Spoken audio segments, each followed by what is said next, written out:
आज खाने में क्या बनाऊं? ऐसे ही थोड़ी सी अंतर्राष्ट्रीय समस्या घोषित किया गया है।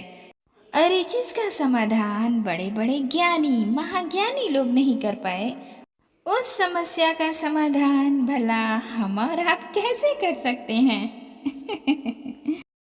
अरे बेटा ऋषभ, कहाँ जा रहे हो? खेलने जा रहा हूँ मम्मी। अच्छा एक बात बताओ, आज रात में खाने में क्या बनाऊँ? अरे यार मम्मी, ये रोज रोज मुझसे मत पूछा करो। पापा से पूछ लो, पापा बता देंगे। मेरे दोस्त नीचे वेट कर रहे हैं, मैं खेलने जा रहा हूँ। Bye bye bye. आजकल के बच्चों को देखो, अभी से पंख लग गए हैं, अंडे में से निकले नहीं कि उड़ने लगे हैं। माँ बाप की एक बात का जवाब देने के लिए भी इनके पास वक्त नहीं है। एक हम लोगों का जमाना था कि माँ बाप जहाँ कह देते थे वहीं खड़े रहते थे। अजी सुनते हो? ऋषभ के पापा। हाँ अंजलि, बोलो क्या बात है? सुनो ना, आज खाने में क्या बनाऊं? अरे यार, कुछ भी बना लो जो तुम्हारा मन करे। मैं अपने मन का बना के रख दूंगी तो आप लोग मुंह बनाओगे, इसलिए अभी अपनी पसंद का बता दीजिए क्या बनाना है।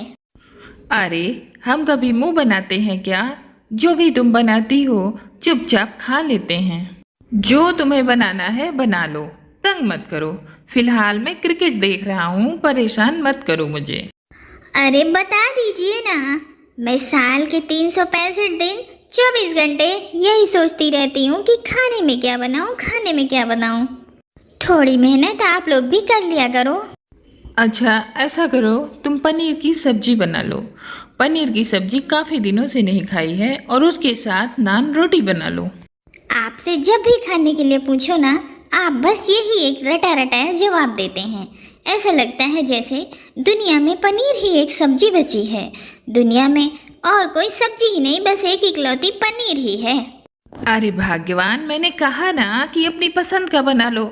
अब मुझसे पूछोगी तो मैं तो अपनी पसंद का ही बताऊंगा। देखो ऐसे नहीं, पनीर को छोड़कर कुछ और बताओ। और कुछ क्यों? पनीर में क्या दिक्कत है? अरे भाई, पनीर में कोई दिक्कत नहीं, पर आजकल अच्छा पनीर कहीं मिलता नहीं है। उसमें मिलावट रहती है, कोई मैदा मिलाता है तो कोई अरारोट मिलाता है, जिसको खा के पिछली बार आप पनीर लाए थे तो सारी रात मैंने बाथरूम के चक्कर काटे थे। वो तो भला हो माँ जी का कि लूज मोशन की दवा रखी थी, उसे खा लिया, वरना तो मुझे ग्लूकोज ही चढ़वाना पड़ता। अभी सिंथेटिक पनीर लाकर घर में रख दोगे, फिर सब्जी ढंग की नहीं बनेगी तो तुम्हारी माँ की बातें मुझे सुननी पड़ेंगी। अगली बार जब पनीर खाना होगा तो मुझे बता देना, मैं घर पर ही पनीर बना लूँगी। घर की पनीर की सब्जी अच्छी बनती है। अच्छा ठीक है बाबा, तो घर में जो सब्जी रखी है वही बना लो। आप लोग बोर नहीं होते क्या रोज रोज वही सब्जी रोटी खाकर? कभी कुछ और भी बता दिया करो। तुम्हें मेरी पसंद का कुछ बनाना ही नहीं है, बनाओगी तुम अपने ही मन का, तो ये बार बार पूछने की फॉर्मेलिटी क्यों कर रही हो? अब मेरा दिमाग खराब मत करो, जाओ यहाँ से, मुझे क्रिकेट देखने दो। तुम्हारे चक्कर में 2 विकेट गिर गए।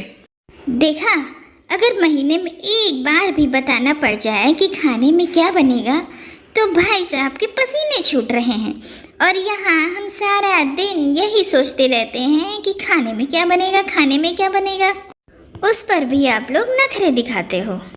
अच्छा बाबा, ऐसा करो, आलू टमाटर की सब्जी बना लो। टमाटर तो है ही नहीं, तो आलू टमाटर की सब्जी कैसे बनेगी? अच्छा तो ठीक है, सूखे आलू बना लो। सूखे आलू का आइडिया तो अच्छा है, पर ऋषभ नहीं खाता, उसे सूखी सब्जियों से सख्त चिढ़ है, और माँ जी भी नहीं खाती। जब तुम्हें खुद की पसंद से ही बनाना है तो मुझसे क्यों पूछ रही हो? अरे भाई, जब खाना आप लोगों के लिए बनाना है तो पूछने क्या पड़ोसियों के यहाँ जाऊं? अरे तो ऋषभ से ही पूछ लो ना, जो तुम्हारा बेटा खाता है वही बना लो। तुम्हारे बेटे के पास टाइम कहाँ है मेरी बातों का जवाब देने के लिए? उसे पूछा था, बिना जवाब दिए खेलने के लिए भाग गया। अच्छा तो एक काम करो, लौकी के कोफ्ते बना लो। और अब यही फाइनल है, दोबारा मुझसे सवाल जवाब मत करना। पति की बात सुनकर अंजलि रसोई में आ जाती है। फरमाइश तो सुनो जनाब की, कभी किसी को ये बात समझ में नहीं आती कि दिन भर में काम कर कर के कितना थक जाती हूँ।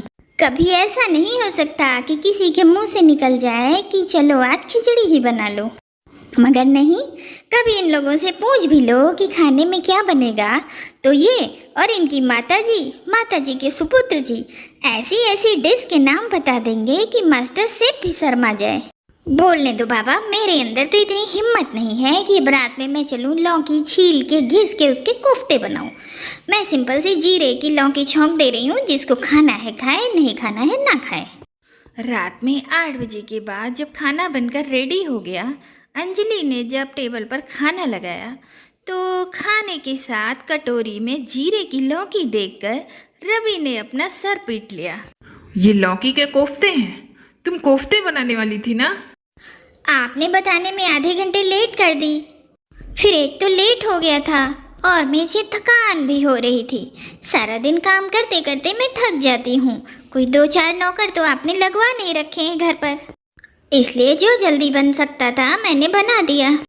अरे महारानी, तो मेरा 1 घंटा दिमाग क्यों चाटा? तुम्हें जो बनाना था खुद ही बना लेती। अपना भी वक्त जाया गया और मेरा भी।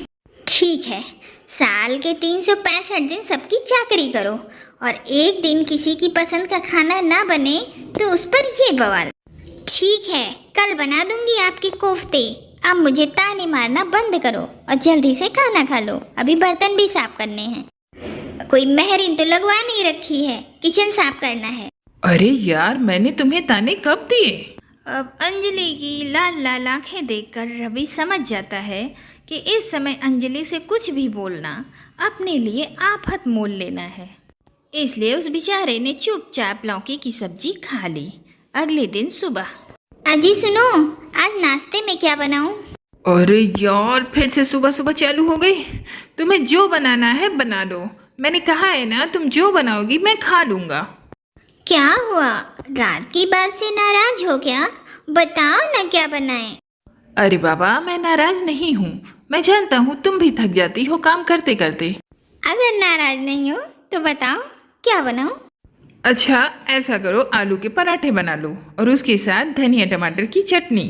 अरे यार, फिर से आलू के पराठे खा खा कर तो ढोल जैसे हो गए हो। 95 केजी के हो गए हो। पराठे भूल जाओ अब। पत्नी की बात सुनकर रवि घूरते हुए उसे तौलिया लेकर बाथरूम की तरफ नहाने के लिए चला जाता है। थोड़ी देर बाद वह तैयार होकर नाश्ते की टेबल पर बैठ जाता है। अंजलि, क्या बनाया है? पोहा बनाया है, बैठो 5 मिनट, अभी लेकर आ रही हूँ। क्या यार, इतने बड़े बड़े सपने दिखाकर लाकर फिर जमीन पर पटक देती हो। सपने तो बहुत बड़े बड़े दिखाती हो और बनाना तुमको वही रूखा सूखा होता है। हाँ, बोल तो ऐसे रहे हो जैसे तुमने कभी आलू के पराठे खाए ही नहीं है। पराठे खा खा कर ही आपका ये हाल हुआ है। अरे भाई, जब चॉइस पूछती हो तो हमारी चॉइस के अनुसार बनाया भी करो ना। वो क्या है ना रवि जी, केवल चॉइस की बात नहीं होती। कुछ भी बनाने से पहले मुझे कई चीज़ों का ख्याल रखना होता है। अब सुबह सुबह इतना टाइम नहीं होता कि मैं तुम लोगों के लिए इडली डोसा सांभर मेदू वड़ा और आलू के पराठे बनाती फिरूं। इन सबको बनाने में बहुत टाइम लगता है, इसलिए मैंने जल्दी जल्दी पोहा बना दिया। फिर शाम को, अरे मम्मी, कल आप पूछ रही थी ना डिनर में क्या बनाऊं। आप ऐसा करो, आज रात में ना छोले चावल बना लो। अरे बेटा, छोले चावल ऐसे नहीं बनते। छोले को एक दिन पहले भिगाना पड़ता है। तो फिर राजमा चावल बना लो। बेटा, राजमा को भी एक दिन पहले भिगोना पड़ता है। अरे मम्मा, तो कुछ तो होगा ना जो बिना भिगोए बन जाए। हाँ, है ना, दाल चावल। मुझे नहीं खाना दाल चावल। अरे बेटा, तो आज दाल चावल खा लो, छोले कल बना देंगे। अच्छा मम्मी, ये दाल चावल वाला किस्सा छोड़ो। आज ना हम खाना बाहर से मंगवा लेंगे। तेरा दिमाग खराब हो गया है क्या? महीने का आखिरी चल रहा है। मैं सोच रही हूँ किसी तरह ये महीना निकल जाए और तू है कि खर्च बढ़ाने पे सोच रहा है। मैं बाहर से कोई खाना वाना नहीं मंगवाने वाली। बाहर से खाना मंगवाने का मतलब है 5,000 का पत्ता साफ। अरे मम्मी, जैसा आप करती हो ना ऐसा कोई नहीं करता। सबके घर में बढ़िया बढ़िया डिशेज बनती हैं। हाँ तो बनता होगा। तुम लोगों से कभी खाने के लिए पूछ लो तो किसी को कोई जवाब नहीं देना होता, और फिर जब मैं बना के रख देती हूँ तो तुम बाप बेटे को सिर्फ नखरा करना होता है। अरे मम्मी बता तो रहा हूँ, लेकिन आप किसी की सुनती कहाँ हो। अब ऐसी चॉइस बताओगे तो कैसे बन पाएगा। अच्छा तुम जाओ अपना काम करो, मैं देख लूँगी क्या बनाना है। अच्छा मम्मी, बाकी सब बातें छोड़ो, आप बढ़िया सा वेजिटेबल पुलाव बना दो, मज़ा आ जाएगा खाने में। और उसके साथ चटनी बना लेना। अच्छा ठीक है, ये बना लूँगी मैं। कुछ देर बाद ऋषभ खुशी खुशी खाने की टेबल पर बैठ जाता है और अंजलि जब उसको खाना लगा कर देती है तो ऋषभ हैरान रह जाता है। अरे मम्मी, ये क्या बना दिया आपने खाने में? मैंने तो वेजिटेबल पुलाव बनाने के लिए कहा था। हाँ तो ये भी तो वेजिटेबल पुलाव की तरह ही तो है बेटा। वेजिटेबल पुलाव की तरह क्या होता है मम्मी? ये साफ साफ खिचड़ी है, इतना बेवकूफ़ नहीं हूँ मैं। अरे न गाजर थी न मटर था, सिर्फ आलू और टमाटर था, इसलिए मैंने आलू टमाटर डालकर सबके लिए खिचड़ी बना दी। जरा चक्कर तो देख कितना टेस्टी बना है। जब घर में कोई सब्जी नहीं थी तो आपने झूठ में क्यों कहा कि आप वेजिटेबल पुलाव बना देंगी? जो बनाया है चुपचाप खा ले, नालायक कहीं का। अंजलि की बात सुनकर बेचारे ऋषभ ने अपना सर पीट लिया। उसे समझ में आ गया था कि मम्मी को चाहे जितनी सजेशन दे दो वो बनाएंगी वही जो उन्हें बनाना है।